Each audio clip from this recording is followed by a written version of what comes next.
नमस्कार, मैं छत्तीसगढ़ अखबार के यूट्यूब चैनल इंडिया आजकल के स्टूडियो से सुनील कुमार। आज गला कुछ खराब है। कल दरअसल मैंने इसी जगह कैमरे के सामने आर्टिफिशियल इंटेलिजेंस से अपने आप को ज़्यादा खूबसूरत बनाने वाली लड़कियों और महिलाओं के बारे में कुछ कहा था। मेरी ही परिचित लड़कियों और महिलाओं की कुछ एक तस्वीरें उस वीडियो में पोस्ट की थीं। उनकी बद्दुआ कुछ ऐसी जम कर लगी। उन्होंने कहा कि आपने ऐसा क्यों कहा है कि अपनी खुद की ऐसी खूबसूरत तस्वीरें देखने के बाद आईना देखना थोड़ा भारी पड़ेगा। तो शायद उन्हीं की बद्दुआ लगी है कि गला मेरा बहुत अधिक खराब है, लेकिन खैर काम तो करना ही रहता है। आज मैं आपके सामने एक खबर को लेकर हूं जो कि कल शाम से पूरे देश को एक किस्म से हिला रही है। जिन लोगों की भी दिलचस्पी हिंदुस्तान में चल रहे नक्सल आंदोलन को लेकर है, देश में आधा दर्जन राज्यों में फैला हुआ है नक्सल आंदोलन, नक्सल हिंसा, और उसके खिलाफ केंद्र और राज्य की मिलीजुली मुहिम लगातार चल रही है। छत्तीसगढ़ उसका केंद्र बना हुआ है, नक्सल हिंसा का केंद्र बना हुआ है, और छत्तीसगढ़ में भी बस्तर का इलाका खासकर। हालांकि बस्तर से निकलकर राजधानी के आसपास के कुछ इलाकों में भी कभी कभी लोग आते हैं। कभी महाराष्ट्र की सरहद पर जो कवर्धा राजनांदगांव जिले के जो हिस्से हैं वहाँ भी कभी कभी आते हैं नक्सली, वहाँ भी कभी कभी मुठभेड़ होती है। लेकिन कांकेर जिले में कल एक बड़ी मुठभेड़ हुई है जिसमें एक तरफ अबूझमाड़ का इलाका था, एक तरफ उसमें बस्तर का बाकी इलाका था, और एक तरफ महाराष्ट्र का गढ़चिरौली का इलाका था।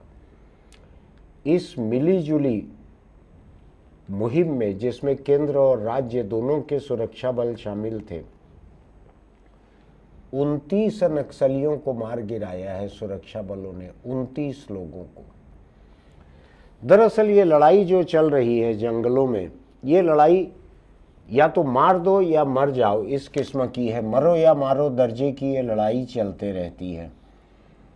नक्सली इसमें कुछ आगे इसलिए रहते हैं कि गिनती में आगे नहीं रहते हैं, हमला करने में आगे इसलिए रहते हैं कि वो जगह जगह ज़मीन के नीचे कहीं कहीं बम लगा देते हैं, कुछ करते हैं, वो बम फटते हैं, कहीं दूर से उस बम को फोड़ते हैं रिमोट कंट्रोल से या तार से और उड़ा देते हैं गाड़ियों को। बस्तर में हमने बहुत बड़े बड़े हमले देखे हुए हैं। एक बार तो सीआरपीएफ के 76 जवान एक ही हमले में मारे गए थे। लेकिन कल दोपहर से शाम के बीच में जो सुरक्षा बलों ने, बीएसएफ केंद्रीय बल है, बॉर्डर सिक्योरिटी फोर्स, और राज्य की पुलिस, 200 के कुछ ज़्यादा लोग थे ये, इन्होंने कांकेर जिले के इस हिस्से में जाकर जिस तरह से घेराबंदी की, जिस तरह से लोगों को, नक्सलियों को चारों तरफ से घेर लिया, दिन की रोशनी में हुए इस टकराव में सुरक्षा बलों के नज़रिए से एक बड़ी कामयाबी यह है कि एक भी सिपाही या सैनिक इसमें नहीं मारे गए। 3 लोगों को जख्म जरूर आए हैं, लेकिन 29 नक्सली मारे गए। 29 तो लाशें मिल चुकी हैं नक्सलियों की। पुलिस का कहना यह है कि करीब 35 लोग मारे गए हैं। ये भी होता है कई बार कि जो नक्सली बच के निकलते हैं वो अपने साथियों की लाशों को लेके चले जाते हैं। अब बस्तर के नज़रिए से देखें तो वहाँ पर अभी 19 तारीख को एक संसदीय सीट बस्तर पर वोट डलने हैं, और 26 तारीख को दूसरी सीट कांकेर संसदीय सीट पर वोट डलने हैं। इसके ठीक 10 दिन पहले कांकेर में जब वोट डलने हैं पार्लियामेंट्री सीट में, उसके ठीक 10 दिन पहले हुई ये मुठभेड़ बहुत बड़ी है। ये सुरक्षा बलों की अभूतपूर्व, असाधारण और बड़ी कामयाबी है। सुरक्षा बलों के नज़रिए से बिना अपना कोई नुकसान हुए इतने नक्सलियों को मार गिराना, ये बस्तर के इतिहास की, या बस्तर तो अभी तो छत्तीसगढ़ में है, इसके पहले जब अविभाजित मध्य प्रदेश का हिस्सा था तब से लेकर अभी तक मैं लगातार इसको देखते आ रहा हूँ। बस्तर में जब से नक्सल हिंसा शुरू हुई तब से अभी तक एक भी ऐसा मौका नहीं था जब नक्सलियों का इतना बड़ा नुकसान हुआ हो। 29 लाशें मिल चुकी हैं और आधा दर्जन और मारे गए हैं, ऐसा अंदाज वहाँ के बस्तर के एडीजी विवेकानंद सिन्हा का ऐसा अंदाज है। बस्तर के आईजी सुंदरराज पी ये काफ़ी अरसे से वहाँ पे बसे हुए हैं, ठंडे मिजाज के व्यक्ति हैं, उत्तेजित होकर काम नहीं करते हैं, साख इनकी अच्छी है। इन्होंने बहुत बेकसूर लोगों को मारा हो ऐसा भी सुनाई नहीं पड़ता है। हालांकि कभी कभी कुछ लोग ये आरोप लगाते हैं कि पुलिस ने गांव में जाकर जो नक्सली घरों में छुप गए थे लोगों के, उनको निकाल कर लेके गई और पहाड़ी पर ले जाकर उनको भी मारा। ऐसे आरोप लगने अब कम होते चले जा रहे हैं कि गैर नक्सलियों को, ग्रामीणों को मारा हो। आरोप आते हैं बीच बीच में, कम आते हैं। लेकिन अभी का जो मामला है कल का, ये तो सारे के सारे वर्दियों में थे, सारे के सारे हथियार बंद थे, बहुत सारा और सामान भी मिला है। दिन दहाड़े ये एनकाउंटर हुआ है। अभी तक कोई आरोप नहीं आए हैं कि बेकसूर ग्रामीणों को मारा गया है। हो सकता है 2-4 दिन बाद कुछ लोगों के बारे में ऐसे आरोप आए भी। इसकी एक वजह यह भी है कि जो इलाके लगातार पुलिस और नक्सली इन दोनों की हथियारबंद मौजूदगी वाले रहते हैं, वहाँ बसे हुए निहत्थे लोग जो हैं, उनकी कई बार मजबूरी हो जाती है कि इन दोनों के कहे हुए किसी तरह की बात कहना। हो सकता है नक्सली दबाव डाल के ये कहलवाएं कि बेकसूरों को मारा है पुलिस ने और सुरक्षा बलों ने। हो सकता है पुलिस और सुरक्षा बल ये बयान दिलवाएं कि नक्सली हमारे पर ज्यादती करते हैं। दोनों चीज़ें मुमकिन है। दुनिया में जहाँ जहाँ किसी इलाके में बहुत लंबे समय तक विद्रोहियों की और सुरक्षा बलों की, दोनों की बंदूकों की मौजूदगी रहती है बहुत लंबे समय तक, वहाँ के बेकसूर और निहत्थे लोग इस तरह से, जो एक कहा गया है, 2 पाटन के बीच में साबुत बचा न कोई, उस तरह की स्थिति ऐसे इलाकों में आती है। फिलहाल हम इस बात को आपके सामने ज्यों का त्यों रखने की कोशिश कर रहे हैं। इस बात को समझने की ज़रूरत है कि जैसे ही भाजपा की सरकार बनी छत्तीसगढ़ में, ये अभी 4 महीने पहले की ही बात है, जैसे ही सरकार बनी, यहाँ के गृह मंत्री जो कि उप मुख्यमंत्री भी हैं, विजय शर्मा, उन्होंने खुलकर इस बात को कहा कि हम नक्सलियों से बात करने को तैयार हैं। इस बात ने मुझको थोड़ा सा चौंका दिया था, क्योंकि कैबिनेट में इस तरह की बात नहीं हुई थी। केंद्रीय गृह मंत्री अमित शाह ने ऐसी बात नहीं कही थी, मुख्यमंत्री ने भी उस वक्त ऐसी बात नहीं कही थी। लेकिन विजय शर्मा ने बार बार इस बात को ऑन रिकॉर्ड कहा था, कैमरों के सामने कहा था, हम बात करने को तैयार हैं। वो लोग एक वीडियो कॉल कर लें किसी से भी तो भी मैं बात करने को तैयार हूँ। बड़ी बात थी ये, बड़ी बात थी, क्योंकि चुनाव के ठीक पहले से भाजपा के कार्यकर्ताओं को और स्थानीय नेताओं को बस्तर में नक्सलियों ने मारने का एक सिलसिला चला रखा था। भाजपा के ऊपर इस बात का एक राजनीतिक दबाव भी था अपने खुद के काडर से कि उसकी सरकार नक्सलियों के खिलाफ क्या करती है। ऐसे माहौल के बीच में भी भाजपा के प्रदेश के गृह मंत्री विजय शर्मा ने बार बार बातचीत का सिलसिला अपने बयानों में दोहराना जारी रखा। कुछ इसी तरह की बात मुख्यमंत्री विष्णुदेव साय ने भी 1 से ज़्यादा बार कही है कि हम बातचीत करने को तैयार हैं, उनको बातचीत करने आना चाहिए। अगर वो बातचीत करेंगे तो हम बातचीत करेंगे, अगर वो बुलेट चलाएंगे तो हम बुलेट चलाएंगे। ऐसी बातें मुख्यमंत्री विष्णुदेव साय ने भी बार बार कही। केंद्रीय गृह मंत्री अमित शाह ने नक्सलियों को अगले 3 साल में खत्म करने का बीड़ा उठाया है। उन्होंने कहा है कि मोदी सरकार लौट कर आएगी और हम 3 साल में देश से नक्सलियों को खत्म कर देंगे। थोड़ा मुश्किल लगता है, ये 3 दशक से भी ज़्यादा से चले आ रहे हैं 3 साल में खत्म होना। लेकिन मैं बस्तर में जो रफ्तार देख रहा हूँ, ये रफ्तार बड़ी है। अभी कुछ दिन पहले ही बड़ी संख्या में और नक्सली वहां मारे गए थे, बड़ी संख्या में मारे गए थे। मैं इसके पहले का ढूंढने की कोशिश करता हूं। अभी कल 29 लाशें मिली हैं। मैं इसके पहले की ढूंढने की कोशिश करता हूं तो मुझको नवंबर 2021 का एक समाचार मिलता है महाराष्ट्र के गढ़चिरौली का, जो कि छत्तीसगढ़ से लगा हुआ है। गढ़चिरौली, कल जहां पर ये मुठभेड़ हुई है सुरक्षा बलों की और नक्सलियों की, उससे भी गढ़चिरौली का हिस्सा लगा हुआ है महाराष्ट्र का। यहाँ के नक्सली उधर आते जाते रहते हैं। मुझको ये भी पता लगा है कि जो गढ़चिरौली में मारे गए थे नक्सली, 26 लोग मारे गए थे वहाँ पर, 26। वो उस वक्त तक की सबसे बड़ी संख्या थी। वो रिकॉर्ड अभी कल टूटा है 29 से। उन 26 नक्सलियों में बस्तर के इस इलाके के भी बहुत सारे लोग थे, जहाँ पर अभी कुछ दिन पहले की मुठभेड़ हुई थी। उस इलाके के लोग भी थे गढ़चिरौली में मरने वाले नक्सलियों में। तो उनका भर्ती अभियान चलते रहता है, दोनों राज्यों में चलते रहता है, महाराष्ट्र में भी, यहाँ भी, शायद तेलंगाना में भी चल रहा होगा। कल जो लोग मारे गए हैं उनमें 8-8 लाख रुपए के इनामी लोग हैं नक्सली। अब ये रकम कम ज़्यादा भी हो सकती है, अलग अलग खबरें बिखरी हैं, लेकिन इनामी लोग थे इसमें, नक्सली थे जिनका रिकॉर्ड था, जो पहले पुराने बड़े हमलों में शामिल थे, ऐसे लोग थे इसमें। अभी दरअसल एक चीज़ ये हुई है कि चुनाव के चलते हुए 19 तारीख को बस्तर संसदीय सीट पर वोट डलेंगे, 26 तारीख को कांकेर संसदीय सीट पर वोट डलेंगे। इनके लिए बड़ी संख्या में सुरक्षा बल के जवान बाहर से भी आ रहे हैं, वहाँ पहले से भी बहुत मौजूद है। एक आंकड़ा अगर सही है, बस्तर एसपी के नाम से इंडियन एक्सप्रेस में एक आंकड़ा है कि वहाँ पर 60,000 जवान अभी मौजूद हैं। ये मैंने खुद अभी बात नहीं की है, मैंने फ़ोन लगाया था, सुंदरराज का फ़ोन आईजी का लगा नहीं था।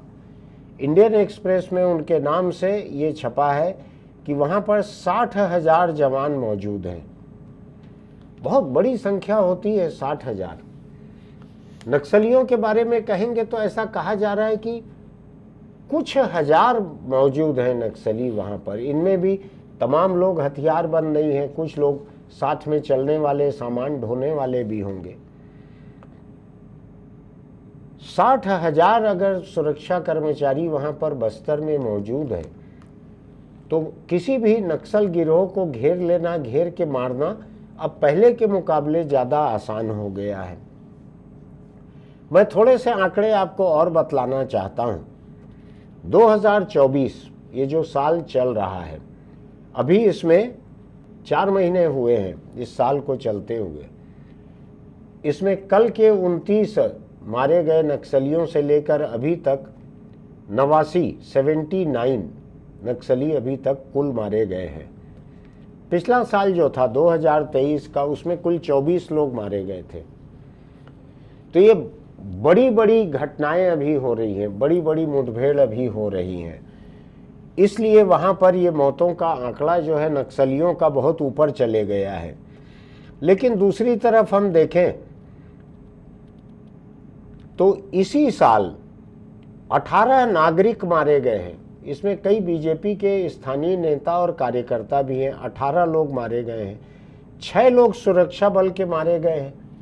सुरक्षा बल के लोग जो हैं उनका नुकसान अब कम हो रहा है, उनकी मौजूदगी ज़्यादा है, वो बेहतर तैयारी के साथ में है, वो इलाके को बेहतर जान चुके हैं, वहाँ कम हो रहा है। लेकिन मैं इस कम हो रहे को कम तनाव नहीं मानता। अभी एक हफ्ते पहले की बात है, छत्तीसगढ़ की राजधानी रायपुर में जो पुलिस मुख्यालय है मौजूदा, ये नया रायपुर के इलाके में है, वहाँ जो एक सुरक्षा कर्मचारी तैनात था, उसने सुबह सुबह बहुत सारी गोलियां चलाई और चिल्लाते रहा कि नक्सली बस्तर में, उनके कारण सब कुछ खतरे में है, इस तरह की कोई बात बोलते रहा। तनाव में था बहुत। उसको ड्यूटी से भर हटा दिया था पुलिस ने, उसके ऊपर कोई कार्रवाई नहीं हुई थी, किसी को गोली उसने नहीं मारी थी। हवा में चलाई थी गोलियां। लेकिन रायपुर में पुलिस मुख्यालय में तैनात सिपाही जो है उसको इस बात का तनाव है कि नक्सलियों की वजह से उसके साथियों की जिंदगी बस्तर में खतरे में है। तो बस्तर में तनाव कम है, मैं ऐसा कहना नहीं चाहूंगा, लेकिन बहुत बड़ी मौजूदगी सुरक्षा बलों की जो है, जो आंकड़े मुझको दिख रहे हैं, मुझको ऐसा लगता है कि पूरे बस्तर में अगर हम सुरक्षा बलों की, पुलिस की मौजूदगी देखें तो शायद एक एक नक्सल के ऊपर 10 से अधिक सुरक्षा कर्मचारी वहां तैनात हैं। अनुपात कुछ ऐसा है, 10 भी हो सकता है, 20 भी हो सकता है 3000 से नीचे सिमट आए हो नक्सली सारे के सारे। कुल मिलाकर बात यह है कि जिस संसदीय चुनाव को लेकर बस्तर में इतनी तैयारी चल रही है, उस चुनाव के पहले नक्सलियों का हौसला इतना पस्त होना, एक उनको नुकसान पहुंचना, इतने उनके हथियारबंद लोग एक साथ मारे गए, बड़े बड़े नेता मारे गए, उनके बड़े कमांडर मारे गए, उनके सुरक्षा बलों का हौसला बढ़ा है क्योंकि उनकी जान किसी की नहीं गई है, जख्म कुछ लोगों को जरूर आए हैं। जंगल के बीच जब इतना बड़ा मोर्चा रहता है, इतनी बड़ी मुठभेड़ होती है, तो जरूर कुछ लोगों को चोट पहुंच सकती है, जान भी जाती है बहुत सारी। लेकिन ये एक अच्छी बात रही कि सुरक्षा बलों में से किसी की जान नहीं गई है। छत्तीसगढ़ की सरकार ने इस पे खुशी मनाने के बजाय सुरक्षा बलों को तो उन्होंने बधाई दी है। जख्मियों को देखने के लिए गृह मंत्री विजय शर्मा अस्पताल पहुंचे हुए थे कल, लेकिन मुख्यमंत्री और राज्य के गृह मंत्री इन दोनों ने कल इस बात को दोहराया है कि हम बात करने के लिए तैयार हैं। मुख्यमंत्री विष्णुदेव साय ने कहा है कि सरकार वार्ता के लिए तैयार है। सरकार नहीं चाहती है कि कोई खून खराबा हो, सरकार चाहती है कि खून खराबा न हो। विजय शर्मा ने कल से लगातार कैमरों के सामने, मैंने कई समाचार बुलेटिनों में उनका बयान देखा है, बड़े ठंडे मिजाज से वो कह रहे थे कि हम किसी के भी मार्फत, कोई भी मध्यस्थ हो जाए, हम बात करने के लिए तैयार हैं। मैं आज इसी बात पर जोर देने के लिए यहाँ खड़ा हूँ कि छत्तीसगढ़ के नक्सल मोर्चे पर सरकार के दो सबसे बड़े लोग, मुख्यमंत्री और गृह मंत्री जो कि उप मुख्यमंत्री भी हैं, ये दोनों लगातार इस बात को कह रहे हैं कि हम बात करने को तैयार हैं, सरकार बात करने को तैयार है। मेरा ये मानना है कि अब नक्सली चूंकि दब रहे हैं, अब नक्सली चूंकि खतरे में पड़ रहे हैं, उनकी मौजूदगी ही खतरे में पड़ रही है, अस्तित्व खतरे में पड़ रहा है, ये सही मौका हो सकता है सरकार के लिए उनको बातचीत की मेज पर लेकर आने का। छत्तीसगढ़ के एक पुराने डीजीपी विश्व रंजन मेरे बड़े करीबी और निजी दोस्त रहे हैं। पूरी दुनिया में वो बदनाम है कि वो वार मॉन्गर हैं, युद्ध अपराधी हैं। ऑपरेशन ग्रीन हंट चलाया था उनके वक्त भी। रमन सिंह जब मुख्यमंत्री थे उस वक्त डीजीपी थे विश्व रंजन, उन्होंने काफ़ी मुहिम वहाँ चलाई थी बस्तर में। उनकी अगुवाई में बस्तर में बहुत नुकसान हुआ था नक्सलियों को। उनका ये कहना था कि ये बातचीत की टेबल पर तभी आएंगे ये लोग जब ये दबे रहेंगे। मुझको ऐसा लगता है कि अभी हाल की ताज़ा घटनाओं में और इस साल जिस तरह से 79 लोग मारे गए हैं नक्सलियों के बस्तर में, और एक दो लोग और बाहर भी, ये दबे हुए हैं। आज ये बातचीत के लिए एकदम तैयार नौबत लगती है मुझको। नक्सली बातचीत के लिए तैयार है कि नहीं मुझको नहीं मालूम है। नक्सलियों में अगर कहीं तक मेरी ये बात पहुंच सकती है तो मेरी सलाह ये है कि उनको हथियार छोड़कर बातचीत के लिए सामने आना चाहिए। उसकी एक वजह यह है कि उनके सिद्धांत चाहे जो हो, उनकी मिलिट्री रणनीति चाहे जो हो, भारत में सरकार के खिलाफ हथियारबंद लड़ाई लड़ पाना किसी के लिए मुमकिन नहीं है। मारे जाएंगे नक्सली ही, नुकसान उन्हीं का ज़्यादा होगा। सरकार का अब अपर हैंड आ चुका है। सरकार के खिलाफ नक्सली हिंसा, उनका हथियारबंद आंदोलन ज़्यादा दूर तक, ज़्यादा समय तक नहीं चल पाएगा। ये सही समय है कि उनको, उनके जो भी आर्थिक कार्यक्रम होंगे, आदिवासियों के मुद्दे होंगे, जो भी है, उनको लेके आना चाहिए। भाजपा की सरकार बार बार कह रही है कि हम उनसे बातचीत के लिए तैयार हैं। मेरा मानना है वो जिसको भी मध्यस्थ मानने को तैयार हो नक्सली, मध्यस्थ तो दोनों पक्षों की सहमति से बनते हैं।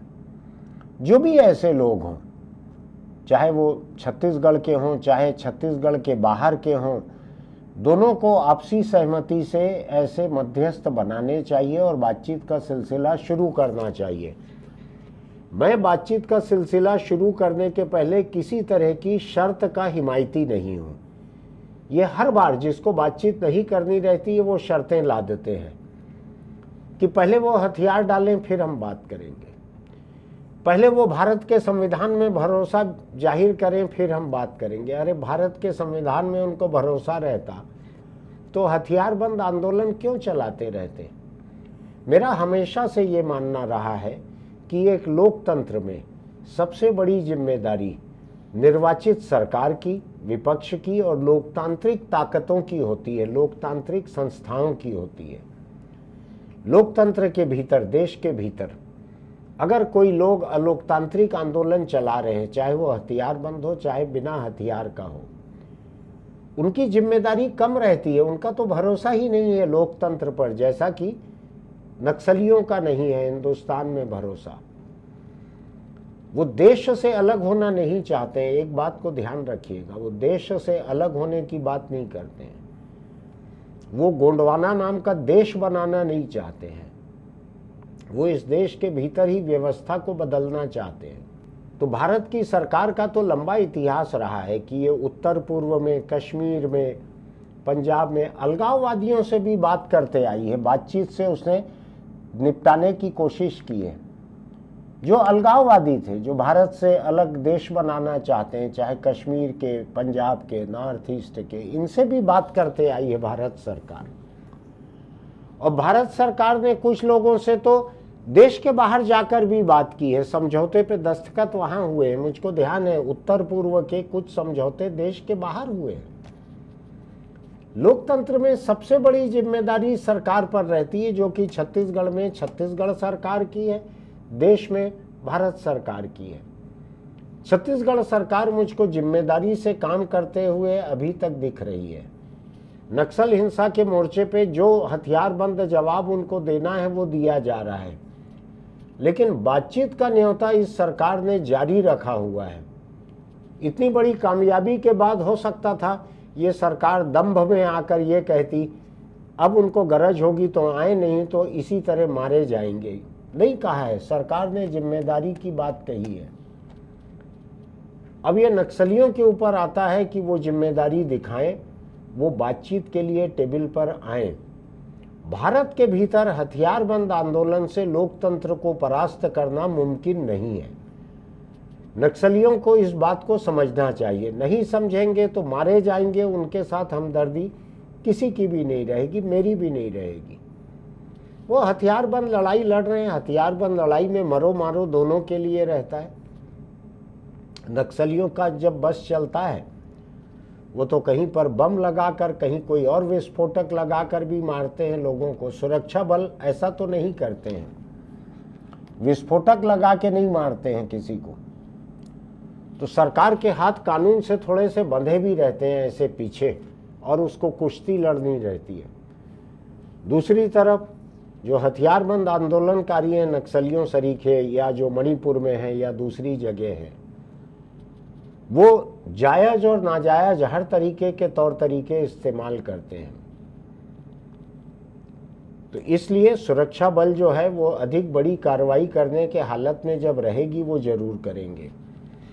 मैं कुल मिलाकर यहाँ पर नक्सलियों से ये कहना चाहता हूँ कि अगर आप सचमुच ही आदिवासियों का भला चाहते हैं, कोई भी आर्थिक कार्यक्रम, कोई भी सामाजिक न्याय उनके लिए लागू करवाना चाहते हैं, आपको हथियार नहीं डालना है मत डालिए। मैं सरकार से भी कहूँगा कोई शर्त न लगाए, एक दूसरे के ऊपर दोनों कोई शर्त न लगाए। जो चल रही है मुहिम चलती रहे दोनों तरफ से, बातचीत इसके साथ साथ भी हो सकती है। जब दो देशों में जंग चलते रहती है तब भी किसी तीसरे देश में बैठकर दोनों के लोग बात करते रहते हैं, समझौते की कोशिश करते रहते हैं। ये तो इसी देश के लोग हैं, ये कोई विदेशी लोग नहीं है, ये विदेशी हथियारबंद जत्था नहीं है, सब इसी देश के हैं। छत्तीसगढ़ की सरकार ने जो बार बार ये प्रस्ताव रखा है बातचीत का, ये सही मौका है नक्सलियों को इस तरह से मरने के बजाय आदिवासियों के हित में, बस्तर के हित में, जनजीवन के हित में और सामाजिक न्याय के लिए सरकार से बातचीत करने के लिए सामने आना चाहिए। मध्यस्थ दोनों छांटे, कौन मध्यस्थ हो सकते हैं उन नामों पर चर्चा करें और बातचीत को आगे बढ़ाएं। मैं छत्तीसगढ़ सरकार से भी चाहूँगा कि बातचीत का यही रुख जारी रखें। लोकतंत्र में अपने ही देश के नागरिक, चाहे वो सरकार के खिलाफ लगे हुए हों, चाहे वो लोकतंत्र के खिलाफ लगे हों, उनके लिए बातचीत की जगह रहना चाहिए। उनके खिलाफ जो हथियारबंद कार्रवाई चल रही है वो भी चलती रहे और बातचीत की जगह भी बनी रहे। ये ठीक उसी तरीके का है जिस तरह से हिंदू धर्म के भीतर नास्तिकों के लिए भी एक जगह है। मैं उस पर बहुत जाना नहीं चाहता हूँ, लेकिन लिखा हुआ है, किताबों में लिखा हुआ है बड़े अच्छे से। हिंदू धर्म के भीतर नास्तिकों के लिए भी जगह। नास्तिक कौन? जिसका ईश्वर पे कोई भरोसा नहीं है, उनके लिए भी जगह है। तो जिनका लोकतंत्र पे भरोसा नहीं है उनके लिए भी लोकतंत्र में जगह वैसे ही होना चाहिए। मेरी शुभकामनाएं छत्तीसगढ़ सरकार को और नक्सलियों को भी कि ऐसी मौत मरने के बजाय वो बातचीत करने के लिए सामने आए, हिंसा को कम करें। एक बात को समझ लीजिए, आज 60,000 सुरक्षा कर्मचारी अगर बस्तर में मौजूद हैं, अभी मतदान तक हो सकता है 2 दिन और बढ़े, तो ये जनता के पैसे से ही है। इतना बड़ा खर्च जो हो रहा है ये जनता के पैसों से ही हो रहा है। ये पैसा लोकतंत्र में जनता के इस्तेमाल में आना चाहिए।